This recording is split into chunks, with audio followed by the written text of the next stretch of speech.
Brought to you by Watch Dogs 2: Hack Everything, available on consoles November 15th and on PC November 29th. Watch Dogs 2 are sponsoring us this week, and since the game takes place in a recreation of San Francisco, and a pretty nice one at that, I thought we'd take a look at 5 of the best depictions of real-world locations in video games.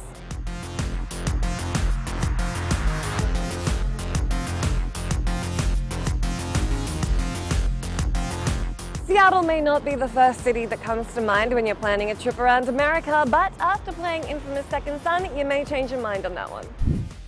Of course, Seattle is quite a bit more under martial law from the government DUP agency who are hunting the conduits than in real life, but the open-world action game does a good job of showcasing the city anyway. Developer Sucker Punch Productions is actually located in Seattle, and it appears to have been pretty important to them to do justice to the city's recreation, not just by chucking in the Space Needle and saying, "See, it's Seattle." The game also features the Pike Place Market, the Post Alley Gum Wall, and plenty of other landmarks. It's also fortunate that you're riddled with superpowers that let you zip all over the city quite quickly.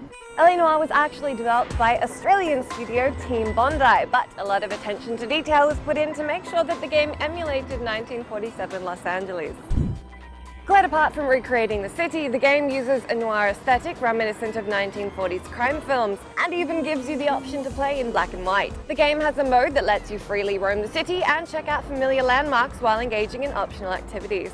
Team Bondi used aerial photographs to model the city, even going to the effort of incorporating traffic patterns and public transport routes. Of course, some artistic license was taken in creating the city, but the effort to incorporate significant realism was extended to the cases you can investigate, which all feature some real-life elements that were reported in newspaper articles at the time. Now on to something completely different. Sleeping Dogs wasn't just notable for being a critically acclaimed action game, it also does a pretty lovely job of recreating contemporary Hong Kong.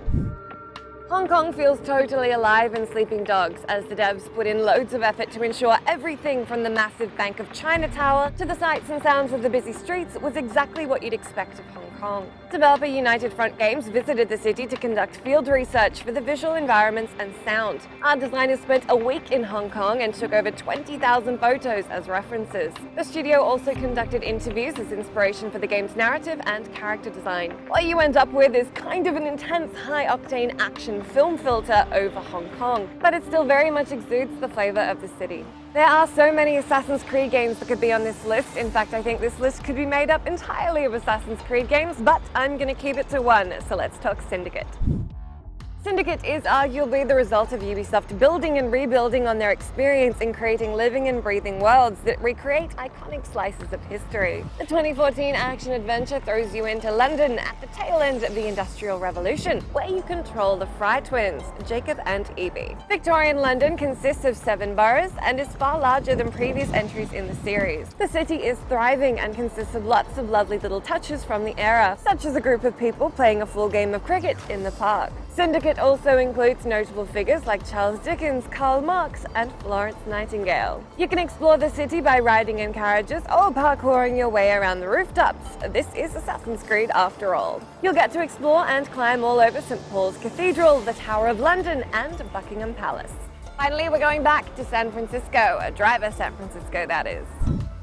I know it's not GTA or Fallout or The Last of Us, but Driver San Francisco does a really great job of combining iconic SF landmarks with an approximation of the layout of the city. The Ubisoft-developed racing game had one of the largest driving environments created at the time. The SF recreation has around 208 miles of roads and depictions of the Bay Bridge, as well as parts of Marin County and Oakland. Of course, as the name implies, you'll be racing through the streets and taking in the sights. So just like in GTA 5's Faux LA or Mafia 3's Allusions to New Orleans, you should feel pretty damn immersed. Those are my picks, but do let me know your favorites that I missed out on mentioning, and I will see you again soon.